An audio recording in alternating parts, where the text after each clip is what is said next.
আমরা এখন শুরু করতে চলেছি মেকার অফ মডার্ন ইন্ডিয়ার বিভিন্ন part. Maker of modern India বলতে কি বোঝাচ্ছে? যে ভারতবর্ষের স্বাধীনতার জন্য যে সমস্ত ব্যক্তি এবং ব্যক্তিবর্গ নিজেদের জীবনকে উৎসর্গ করেছিলেন, সেই সমস্ত ব্যক্তিবর্গের মধ্যে মানে পার্টিকুলারলি তাদের কার্যাবলী, তাদের জীবন দর্শন, এই সমস্ত বিষয়গুলোকে নিয়েই আমরা একটা সিরিজ বের করব। তো সেই সিরিজের নাম মেকার অফ মডার্ন ইন্ডিয়া।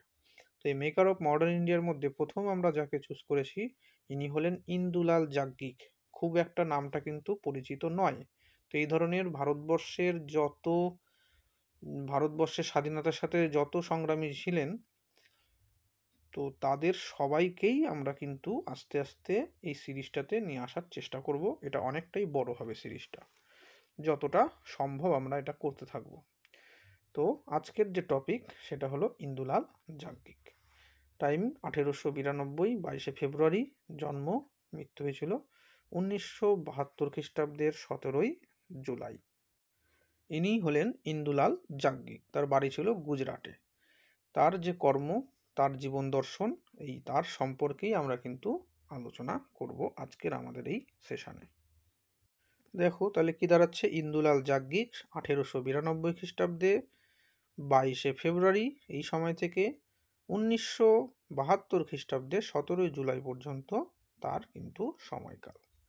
এখানে আলোচনায় আমরা চলে আসি এবার। এখানে দেখো কি বলছে, যে বম্বে প্রেসিডেন্সি, ঠিক আছে, দেখো বম্বে প্রেসিডেন্সির গুজরাটি জাতীয়তাবাদী নেতা ছিলেন ইন্দুলাল যাজ্ঞিক।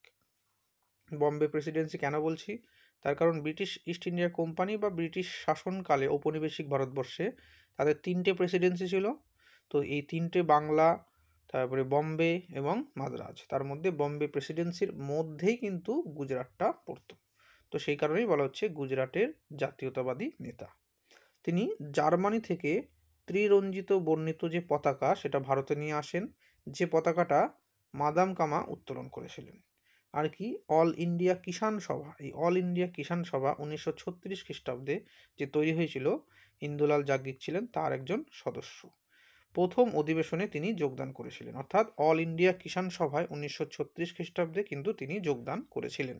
আমি কেন এই ইনফরমেশনগুলো দিচ্ছি, দেখবে মডার্ন ইন্ডিয়া থেকে যে সমস্ত নেট এবং সেট পরীক্ষায় যে কোশ্চেনগুলো আসে, সেখান থেকে কিন্তু বিভিন্ন ব্যক্তির সম্পর্কে কিছু কিছু ইনফরমেশন চায়।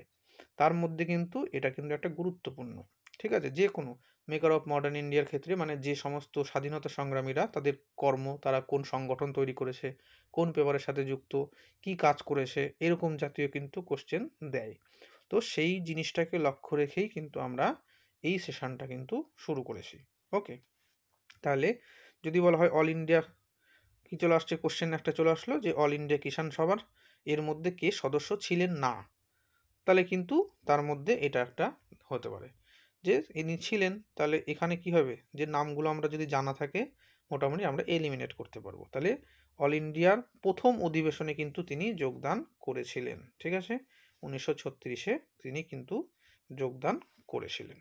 নেক্সট দেখো কোশ্চেন, মহা গুজরাট আন্দোলন, তাই তো, মহা গুজরাট আন্দোলন, এই মহা গুজরাট আন্দোলনের তিনি নেতা ছিলেন। আমি কি বললাম, ইন্দুলাল যাজ্ঞিক গুজরাটের একজন লোক, তাহলে মহা গুজরাট আন্দোলনের তিনি নেতা ছিলেন।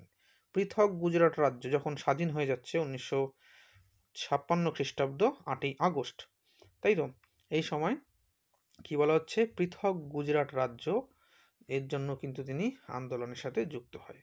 তার অপর নাম কি ছিল, ইন্দু চাচা। ইন্দু চাচা হচ্ছে তার অপর নাম।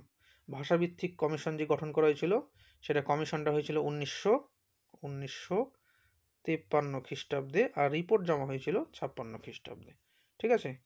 তো এইটা কিন্তু নেট পরীক্ষাতে কিন্তু আসে, ভাষাভিত্তিক কমিশন যে, সেই কমিশনের চেয়ারম্যান কে ছিল, ফজল আলী, আর সদস্য কে কে ছিল, হৃদয়নাথ কুঞ্জুর, ঠিক আছে, এরকম টাইপের কিন্তু আরও দু একজনের নাম আসে, এগুলো আসে পরীক্ষাতে।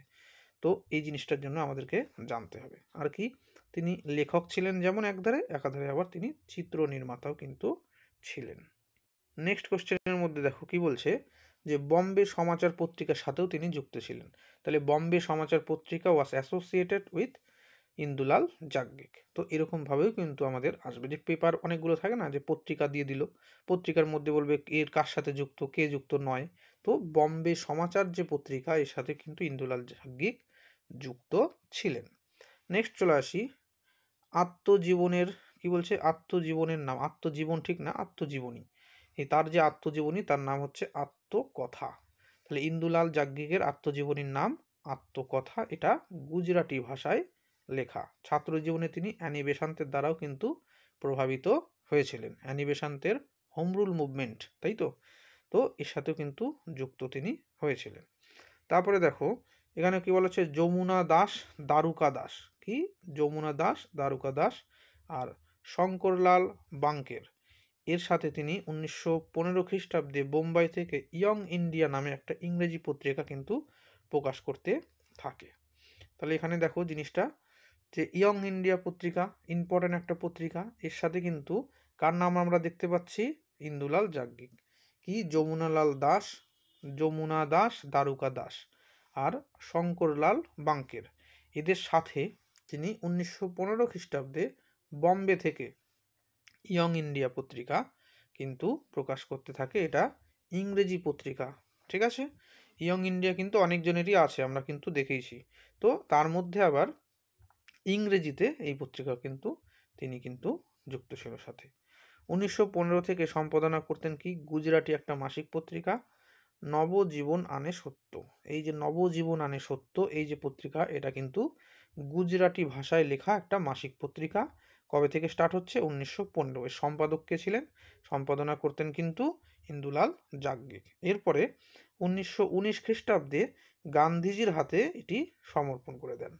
1919-এ তিনি নবজীবন আনে সত্য, এই যে পত্রিকাটা, এটা গান্ধীজির হাতে কিন্তু তিনি সমর্পণ করে দিয়েছিলেন।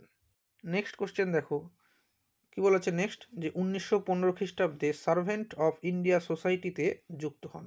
তাহলে তিনি কোথায় যুক্ত হন, সার্ভেন্ট অফ ইন্ডিয়া সোসাইটি। কবে, 1915 খ্রিস্টাব্দে। তৈরি তো অনেক আগেই হয়েছিল 5-এ, কিন্তু যুক্ত তিনি হচ্ছে কবে, অনেকটা পরে। আচ্ছা, servant of India society Gopal Krishna Gokhale কিন্তু তৈরি করেছিল 1905-এ, ঠিক আছে। এটা পরবর্তীতে 1915-তে তিনি কিন্তু যুক্ত হচ্ছে। আর 1917 খ্রিস্টাব্দে সেখান থেকে বেরিয়েও যায়। তাহলে 15-তে যুক্ত হয় এবং 17-তে তিনি বেরিয়ে যান। 1917 খ্রিস্টাব্দে তিনি হোম রুল আন্দোলনের সাথে যুক্ত হয়। তাহলে 1915 থেকে 1917 পর্যন্ত তিনি সার্ভেন্ট অফ ইন্ডিয়া সোসাইটির সাথে ছিল। তারপরে 17-তে বেরিয়ে গিয়ে 1916-তে যে তৈরি করা হয়েছিল হোম রুল আন্দোলন, এই হোম রুল আন্দোলনের সাথে কিন্তু তিনি যুক্ত হয়েছিলেন। অ্যানি বেসান্তের দ্বারা প্রভাবিতও তিনি ছিলেন। এরপরে 1918 খ্রিস্টাব্দে গান্ধীজির দ্বারা পরিচালিত গুজরাটের খেদা সত্যাগ্রহ যে আন্দোলন, তিনি তার সাথেও যুক্ত হয়েছিলেন। গান্ধীজি কবে খেদা সত্যাগ্রহ শুরু করেছে, 1918। সেই খেদা সত্যাগ্রহেও কিন্তু তিনি অংশগ্রহণ করেছিলেন। নেক্সট দেখো 1921 খ্রিস্টাব্দে গুজরাট প্রদেশ কংগ্রেস কমিটির সম্পাদক তিনি নিযুক্ত হন। তাহলে গুজরাট প্রদেশ কংগ্রেস কমিটির সম্পাদক তিনি নিযুক্ত হন কবে, 1921 খ্রিস্টাব্দে। ইন্দুলাল যাজ্ঞিক 1921 খ্রিস্টাব্দে গুজরাট প্রদেশ কংগ্রেসের কমিটির সম্পাদক নিযুক্ত হন। এরপরে আসে 1922 খ্রিস্টাব্দে তিনি গুজরাটি একটা মাসিক পত্রিকা যুগ ধর্ম এর সম্পাদনা করেন। এই পত্রিকাগুলো দেখবে তোমরা কিন্তু কোনো না কোনো জায়গায় কম্পিটিটিভের পরীক্ষা যেহেতু দাও, কোনো না কোনো জায়গায় তোমরা শুনেইছো, কিন্তু এগুলোকে অত ডিটেলে তোমরা পড়োনি বা জানার চেষ্টাও করোনি। তো এই রকম জিনিসগুলোই কিন্তু ট্রিকি, এগুলো থেকে কিন্তু কোশ্চেন এসে ক্লিন বোল্ড করে দেবে। তো সেই জিনিসগুলোই আমাদেরকে কিন্তু জেনে রাখতে হবে। তাহলে এই যুগ ধর্ম এর সাথে কে যুক্ত, ইন্দুলাল যাজ্ঞিক। কবে, 1922 খ্রিস্টাব্দে গুজরাটি মাসিক পত্রিকা, ঠিক আছে, এখানে সম্পাদনা শুরু করেছিলেন তিনি। আর কি 1924 থেকে 28 পর্যন্ত তিনি গুজরাটি দৈনিক পত্রিকা হিন্দুস্থান, এই হিন্দুস্থানেরও সম্পাদনা করেন। এই ইন্দুলাল যাজ্ঞিক আমরা দেখতে পাচ্ছি অনেকগুলো কিন্তু পত্রপত্রিকার সাথে তিনি কিন্তু যুক্ত ছিলেন। এরপরে আমরা দেখব 1926-27 খ্রিস্টাব্দে তিনি দ্য বম্বে ক্রনিক্যাল পত্রিকার সহকারী সম্পাদক হিসেবে কাজ করেন। তাহলে বম্বে ক্রনিক্যালের সাথেও তিনি যুক্ত ছিলেন। 1926 থেকে 27 তিনি বম্বে ক্রনিক্যাল যে পত্রিকা, তার সহকারী সম্পাদক হিসেবেও যুক্ত ছিলেন।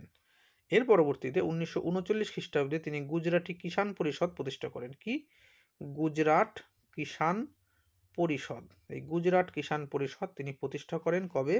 1939 খ্রিস্টাব্দে। সারা ভারতের দ্বিতীয় বিশ্বযুদ্ধ বিরোধী অভিযান করায় কি? সারা ভারতের দ্বিতীয় বিশ্বযুদ্ধ বিরোধী অভিযান করায় 1940-41 খ্রিস্টাব্দে তিনি গ্রেপ্তার হয়।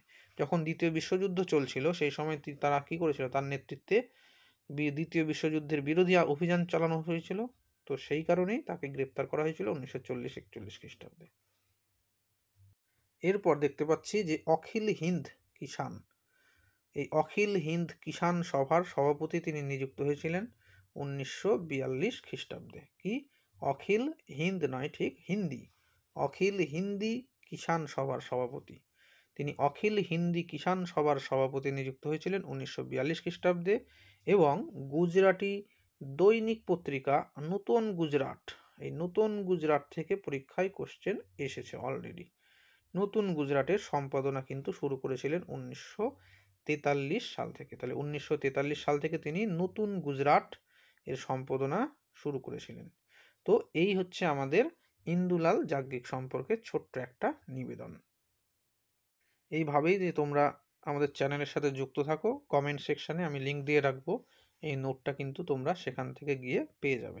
ঠিক আছে, এই সমস্ত নোটস এখানে কিন্তু মক টেস্টের ব্যবস্থাও আছে, আমাদের ব্লগ যে আছে কমেন্ট সেকশানে গিয়ে নোটসটার ওখানে গিয়ে তোমরা কিন্তু সেখান থেকে মক টেস্টের ব্যবস্থা আছে, সেখানে তোমরা মক টেস্টও দিতে পারবে। আর আমাদের ইউটিউব চ্যানেলের সাথে যুক্ত থাকো এই ধরনের বিভিন্ন আপডেট পেতে। Thank you.